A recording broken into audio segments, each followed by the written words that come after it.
പ്രതിരോധിക്കാൻ പറ്റാത്ത അവസ്ഥയിൽ അമ്മയെത്തിയെന്ന് CPI നേതാവ് ആനി രാജ. ജനറൽ സെക്രട്ടറിക്ക് പിന്നാലെ ജോയിന്റ് സെക്രട്ടറിയും ആരോപണ വിധേയനായി. രാജിയിൽ ഒന്നും അവസാനിക്കരുതെന്നും ആനി രാജ മീഡിയ വണ്ണോട് പറഞ്ഞു. അല്ല, തീർച്ചയായിട്ടും ഞാൻ ഇതിൽ നമുക്ക് സംശയം ജനിപ്പിക്കാവുന്ന ഒരു കാര്യമെന്ന് പറയുന്നത് ഈ അമ്മയുടെ അകത്തുള്ള ആളുകൾ തന്നെ, അവരിൽ പലരും ഇത്തരത്തിലുള്ള ആരോപണങ്ങൾക്ക് വിധേയമാകുന്ന ഒരു സാഹചര്യത്തിൽ ഒരുപക്ഷെ അവരിൽ ആരെങ്കിലും ഈ ഗ്യാങ് ഓഫ് 15 അതിൽ പവർ ഗ്യാങ്ങിൽ ഉണ്ടാവാം, അതിലുള്ളവരും ഉണ്ടാകാം എന്നുള്ളതുകൊണ്ടൊക്കെ തന്നെ അങ്ങനെ ഒരു സമിതി തന്നെ പൂർണ്ണമായും ഒരു രാജിവെച്ചുകൊണ്ട് സമർപ്പിച്ചുകൊണ്ട് മാറി നിൽക്കുക എന്ന് പറഞ്ഞാൽ തീർച്ചയായിട്ടും അതിനെ നമ്മൾ സ്വാഗതം ചെയ്യുകയാണ്. അതിനെ അതേ ഗൗരവത്തിൽ തന്നെ എടുക്കുകയും വേണമെന്നുള്ളതാണ്.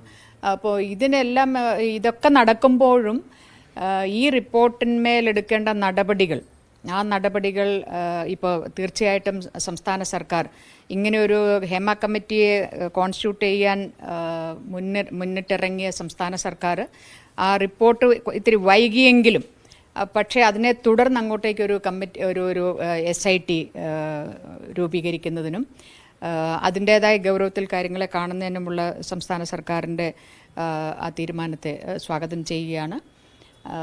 പക്ഷേ ഈ പ്രോസസ്സുകളൊന്നും, അതായത് ഈ നീതി എന്നുള്ള കാര്യം ഒരു കാരണവശാലും വൈകാൻ പാടില്ല എന്നുള്ളതാണ്.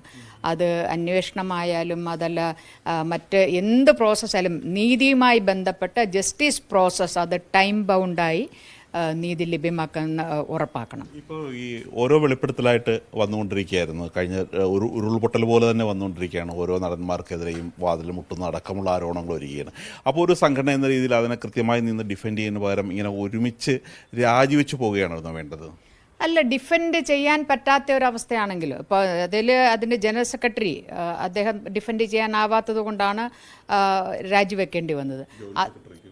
ജോയിന്റ് സെക്രട്ടറി അതുപോലെ പല ആളുകളുടെയും പേരുകൾ, ഈ അമ്മ എന്ന സംഘടന, ഇപ്പോൾ ഇടവേള ബാബുവിൻ്റെ പേര് കേൾക്കുന്നു, അതുപോലെ പല ആളുകളുടെയും ആ സംഘടനയിലെ പല ആളുകളുടെയും പേരുകൾ ഓൾറെഡി ഈ സിനിമാ മേഖലയിലുള്ള സ്ത്രീകൾ ഓൾറെഡി പറഞ്ഞു കഴിഞ്ഞിരിക്കുകയാണ്.